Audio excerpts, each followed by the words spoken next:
Good afternoon and greetings, everyone. Today, we from Team 4 will be conducting a presentation regarding our chosen country, which is New Zealand. So, in this presentation, we will be covering about the history, the geography, the demographic, the economy, and the living indicator of New Zealand. This presentation will likely take your time for about 20 to 25 minutes. New Zealand is an island country located in the southwestern Pacific Ocean, comprising two main land masses, which is the North Island and the South Island, and numerous smaller islands. The geography of New Zealand is highly varied from snow-capped mountains to lowland plains. New Zealand is a young country in terms of its human history, as it was the last major land masses settled by humans. Let's proceed to the history of New Zealand. The Maori settlement. Archaeological and recent scientific evidence suggests that Maori first discovered and settled in New Zealand sometime between 1250 and the 13th on deliberate voyages of discovery through the Pacific navigated by the ocean currents, the winds, and the stars. They are the indigenous Polynesian people of mainland New Zealand. These settlers were likely from various islands within Polynesia and did not identify themselves with a collective name until the arrival of Europeans, at which time they adopted the name Maori to differentiate themselves from the new arrivals. Let's proceed to the first Europeans.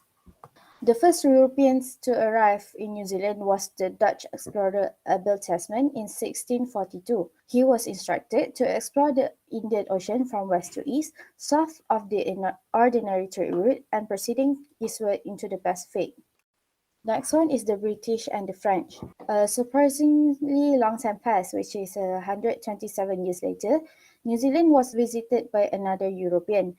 The Englishman Captain James Cook arrived to New Zealand in 1769 on the first of his three voyages, which is the first scientific expedition organized by the Royal Society. James Cook found and charted all of New Zealand, which is the difficult job that took 6 months to settle. Since then, European whalers and sailors then started visiting regularly, followed by traders. In the 1830s, the British government was being pressured to reduce lawlessness in the country and to settle in New Zealand before the French, who were considering New Zealand as a potential colony. So let's proceed to the key events of New Zealand. In the 1840s, the Treaty of Waitangi was signed. In the 6th of February, New Zealand's founding document, which is known as the Treaty of Waitangi, is an agreement made between the British Crown and 540 Maori chiefs. In 1845 to 1872, the New Zealand Wars. Between the 1820s and 1830s, the intertribal musket wars decimated many Maori tribes and led to a number of land ownership complications. This, with the Treaty of Waitangi, paved the way for the New Zealand Wars, which is a collection of conflict between European settlers and Maori who wanted to protect their territories. Most of the casualties during the New Zealand Wars were Maoris. In 1893, the New Zealand gives women the right to vote. On 19 September 1893, New Zealand became the first self-governing country to give women the right to vote in parliamentary elections. The Electoral Act was signed into law by then Governor Lord Glasgow and came about after years of suffrage movements and petitions. These campaigns were led by Kate Shepherd and inspired by the American-based Women's Christian Temperance Union. In 1914, World War One and the Gallipoli Campaign. It is generally agreed that the Gallipoli during the First World War fostered a sense of national identity in New Zealand and Australia. 1 in 4 New Zealand men between the age of 20 to 45 who were sent to the battle were either killed or wounded. This in turn affected many families and communities back home. In Gallipoli, there were 2,779 New Zealand casualties as well as 8,700 Australian deaths. In 1947, New Zealand gains independence. New Zealand stopped being a colony in 1907 when it was officially recognized as a British Empire Dominion. This, however, did not make any difference to the country in terms of legal or political standing. At the time, very few New Zealanders wanted full independence from Britain, while the Statute of Westminster in 1931 removed London's right to legislate for British dominance without explicit permission. New Zealand chose not to ratify the document until 1947. In 1973, expanding trade and cultural diversity. When Britain joined the European Economic Community in 1973, New Zealand lost the important market. Luckily, New Zealand had already begun diversifying its export trade to a wide range of countries. According to data from 2013 national census, 25% of people living in New Zealand were born abroad, 15% are Maori, over 12% are Asian, and over 7% are from Pacific Island nations.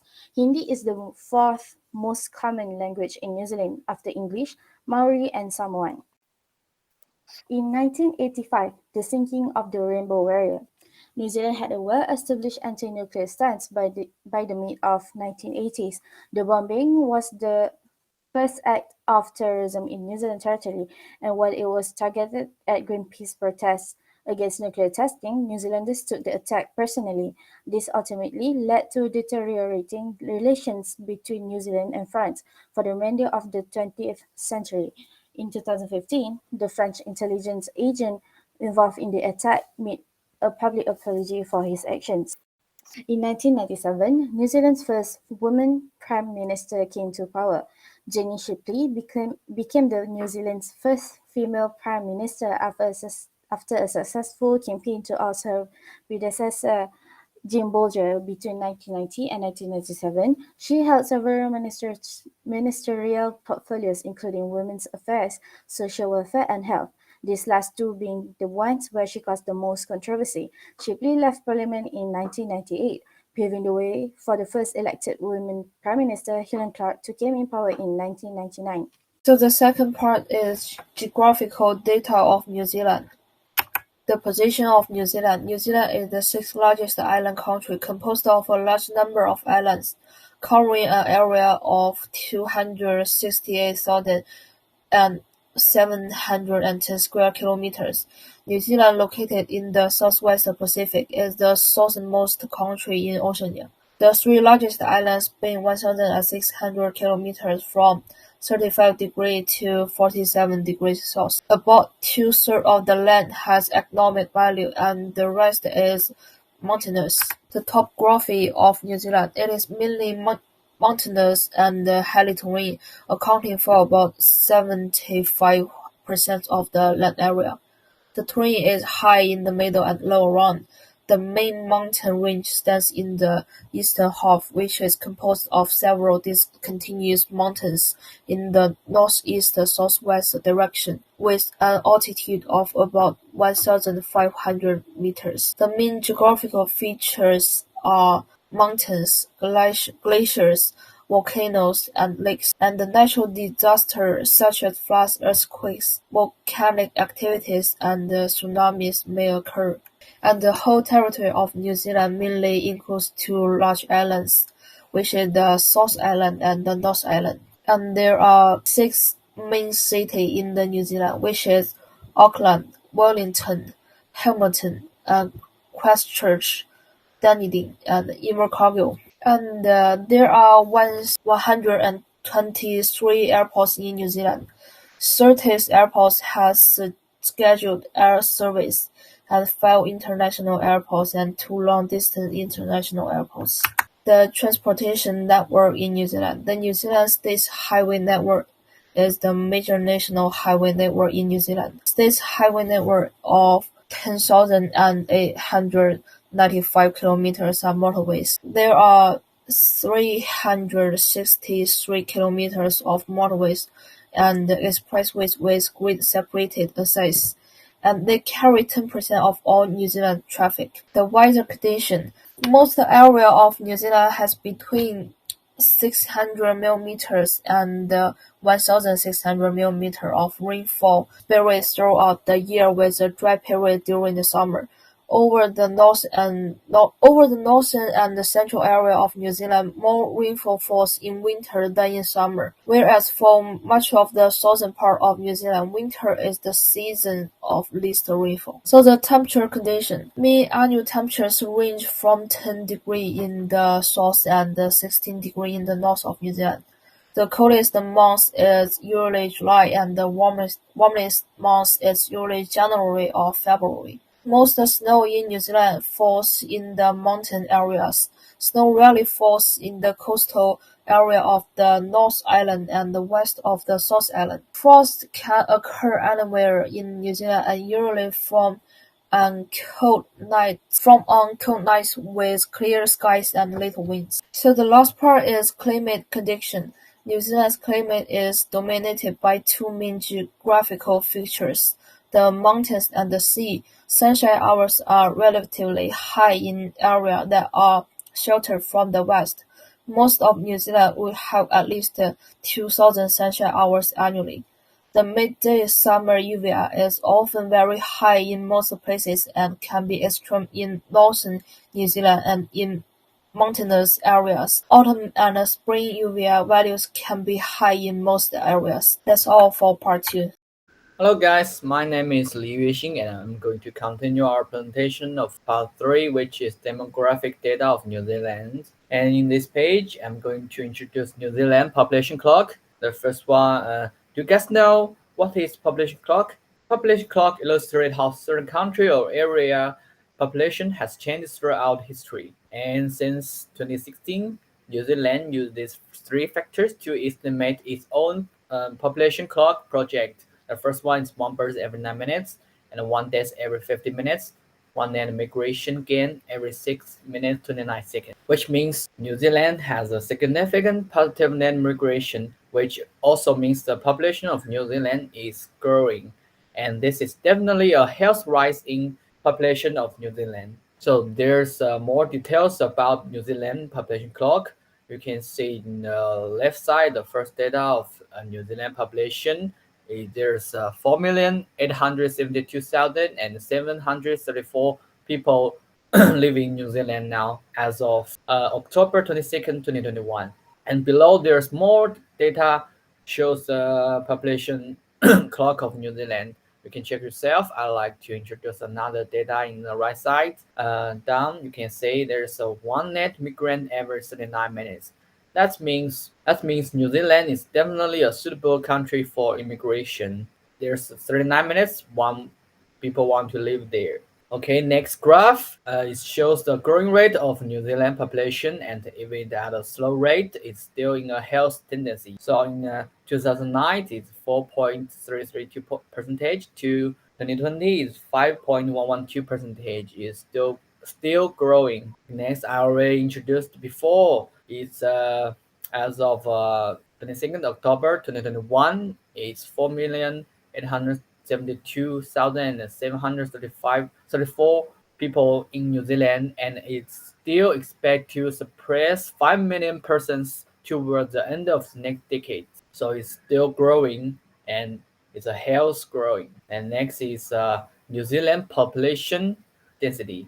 In 2017, with the population of New Zealand is 4.794 million people, in which the population density is approximately 46 people per square mile, 18 people per square kilometer, which ranks New Zealand 166 in the world in terms of population density. Currently, the population density in New Zealand is 18 per square kilometer. The total land area is 263,310 square kilometer, and there's 86.8 percentage of the population is urban of New Zealand, means there's 4,191,405 people living urban of New Zealand in 2020, and there's distribution by main cities. Main cities by population in New Zealand from 19 to 2020. The first one in top one is Wellington, with 283,760 persons. Following is Auckland with 281,392 persons. And the third one is Christchurch with 246,867. And the following is Vancouver City, Waitakere, and North Shore, Hamilton, and Dundee, Tauranga, Lower Hutt, and this is distribution by main cities. Okay, here I like to introduce the distribution by age and gender. In New Zealand, the mean age is in total is 37.9 years old, and for male is 37.1, for female is 38.8. And the New Zealand population by age, there are 3,737,691 people over 18 in New Zealand. As you can see in the right side, there's a population pyramid of New Zealand in 2021. So as you can see, during 30 to 34 age range had the most men and women, which between 200,000 and 1,500,000. And in the top is 95 to 99 age range is under 50,000. And males to female ratio of New Zealand dropped gradually to 96.66 males per 100 female in 2020 as of the ratio is number of female births per one female birth. So the distribution by religion, Christian 37.3 percentage, and in the right side there's more categorization of it, and the Hindu is 2.7 percentage, Maori is 1.3 percentage, Muslim is 1.3 percentage, Buddhist 1.1 percentage, other religion is 1.6 percentage. And lastly is the distribution by ethnic composition in 2006. There's New Zealand European, with most of it is 59.1 percentage, and following is Maori local Polynesian, which is 14.6 percentage, and other European is 8.5 percentage, and other Pacific people with 6.9 percentage, and other Asian with 5.5 percentage, and Chinese is 3.7 percentage, and 1.7 other people. So as you can see, New Zealand has a diverse ethnic mix, and a large migrant population bring to the wide range of different ethnic cities. Thank you. That's all my parts. Pass the printer to next printer. Thank you. Now I will continue about the economic data of New Zealand. As you can see here, the GDP for New Zealand in 1995 towards 2000, it has been decreasing and back to increase towards 2020. And GDP per capita, it has been a steady increase towards 2005 and a slight decreasement towards 2010 and back to increase towards 2020. According to the World Bank, the GDP for New Zealand in 2020 is 212.48 billion US dollars, and GDP per capita in 2020 is 37,932.24 US dollars. Next, the GDP and GDP per capita based on the purchasing power parity. The both of GDP and GDP per capita is increasing steadily, and in 2020, New Zealand GDP PPP is 224.989 billion, and GDP per capita PPP is 44,251.794 US dollars. The GNI for New Zealand, which is the gross national income, for New Zealand, it has been moving unsteadily and unevenly, but in the GNI per capita for New Zealand has been increasing steadily towards 2020, and the 2020 GNI per capita is 62,874 US dollars. The GNI and GNI per capita according to based on PPP, both of the GNI and GNI per capita is moving steadily towards 2019, and in 2019 the GNI is 218.824 billion, and GNI per capita PPP in 2019 is 43,950. Moving on to the individual income levels and distribution. For the first chart, it is the median weekly income from all sources, comprises from income from wages and salaries, self-employment, and government transfers. And as we can see, from 1998 towards 2019, the weekly income has been increasing, but towards 2020, it has been a slight decreasement. So, and the next chart is the annual percent change in median hourly earnings from wages and salaries by sex during quarters 1999 towards 2020.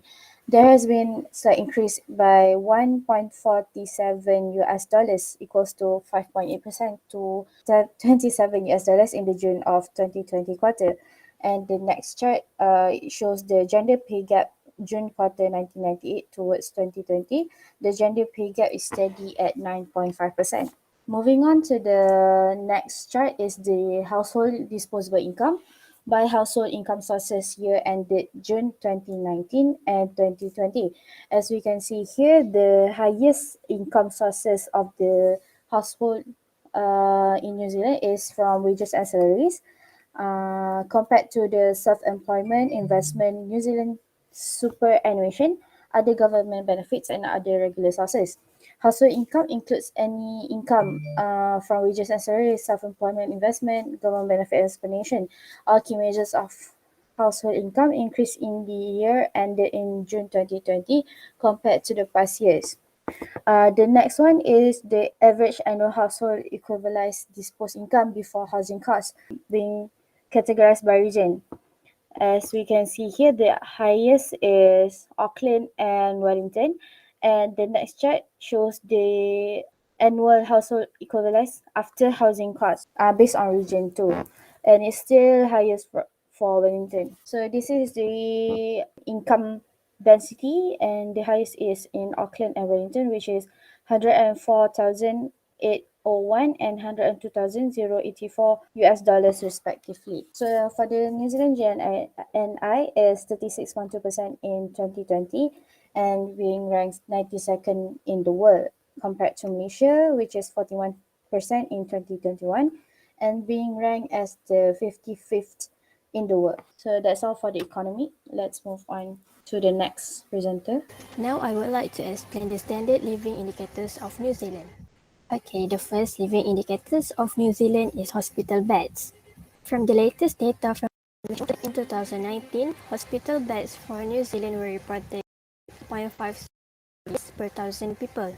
Based on this graph, highest number was recorded in 2000 is 2.83 units, while the lowest was reported in 2009 at 2.49 units. We can see that these numbers increased rapidly from 2009 to 2010, and it started to show a decrease in 2013. There is a reason for this decline. Compared to other developed countries, New Zealand is moving to the modern trend of shorter inpatient stays. The number of beds in hospital has been decreasing over the years because as the technology and technique have changed, the length of stay in hospital is reduced hugely. So the number we need is reduced and so much more is done at home. The Ministry of Health itself said that hospital beds per capita was not measured by itself, but it is measured by the quality of the healthcare. Next is number of doctors. According to WHO Health Workforce Statistics or ECD in 2018, the number of medical doctors was reported at 3.59 per thousand people. The numbers keep increasing smoothly every year, and the lowest data was reported in 2004 with 2.794 people, and the highest is the recent one, which is in 2018 with 3.59. The shortage of doctors or physicians in New Zealand is due to the growing and aging population. Thus, it affects the demands of physicians to deal with the illnesses and disease, so it leads to an increasing number of doctors in New Zealand. This chart shows that the number of doctors in 2020 with 3.4 per thousand people from the population. The numbers are quite good, but it is still far away from Austria. Third indicator that we are going to highlight is safely managed drinking water services. In 2020, 100% of the population are using safe-managed drinking water services. Referring to the data, New Zealand had a constant growth from 2002 until 2005 with 82.26% of the population. From 2005, New Zealand started having an increment until the year 2019. It was the first time New Zealand managed to achieve 100% of its population using safe drinking water services, and the number remained constant afterwards. The Ministry of Health has published its annual report on drinking water quality 2019-2020.